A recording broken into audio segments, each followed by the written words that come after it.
यहाँ यो घर चाहिँ हाम्रो नेपालीको भन्ने सुनेछ मैले होइन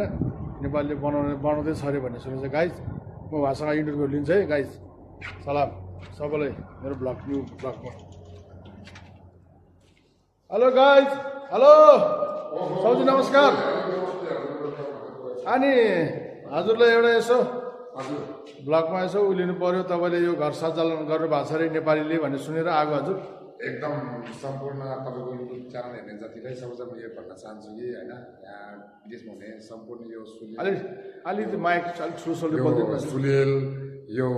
अब्बा खमिस जाने मान्छेहरू यहाँ बस्नलाई चाहिँ एकदम यो मैले अब यो बनाउँदैछु होइन सबै कुरो त बस्नलाई फ्यामिली तपाईँहरू कहीँबाट आयो भने यहाँ बस्यो भने सुलेलमा तपाईँहरू यहाँ आइदिनु होला पूर्ण गेस्ट हाउसमा अनि त्यसपछि होटल कफी सप पनि छ मेरो अब यो बनाउँदैछु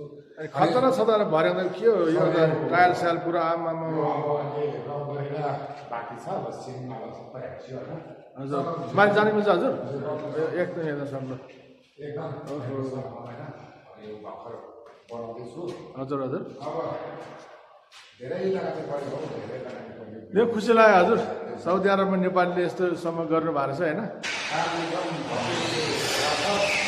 अब यो पछि अनि हजुरको नेपाल घर चाहिँ कहाँ पर्यो मेरो ए न कोकनी हो ओहो त्यहाँ सुन्दर ठाउँ छ म पनि गएको छ हजुर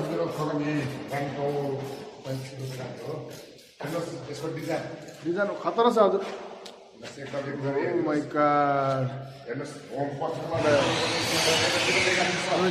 गेस्ट हाउस दामी छ तपाईँको रुम कति धेरै एटेच बाथरुम ओ ल हजुर मास्टर बेडरुम एकदम एटेच बाथरुम खतरा छ साथी हो यता है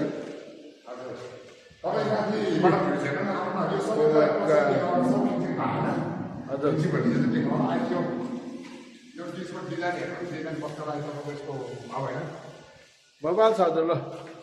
माथि आउनलाई त म लिक पनि छ यहाँ लिक लानुहुन्छ यहाँ एकदम ओ लिकको लागि है ठाउँ र बधाई छ हजुर आमामा पैसा कहाँबाट आउँछ हजुर तपाईँलाई यस्तो हजुर के गरेर कमाउनुहुन्छ साउदीमा यार पैसा यसरी मान्छेले अमेरिका गएर पैसा कमाउँछ भन्छ होइन तर हजुरले चाहिँ साउदी अरबमा बसेर यस्तो गर्नु भएको रहेछ मलाई धेरै खुसी लाग्यो सर एकदम दुःख गर्दैछु कस्तो लाग्यो तपाईँलाई यो तपाईँ यस्तो होइन यस्तो छोरी हुन्छ तर बबाल छ हजुर बबाल हजुरको त कहीँ तपाईँलाई फिक्सिङ भएको छ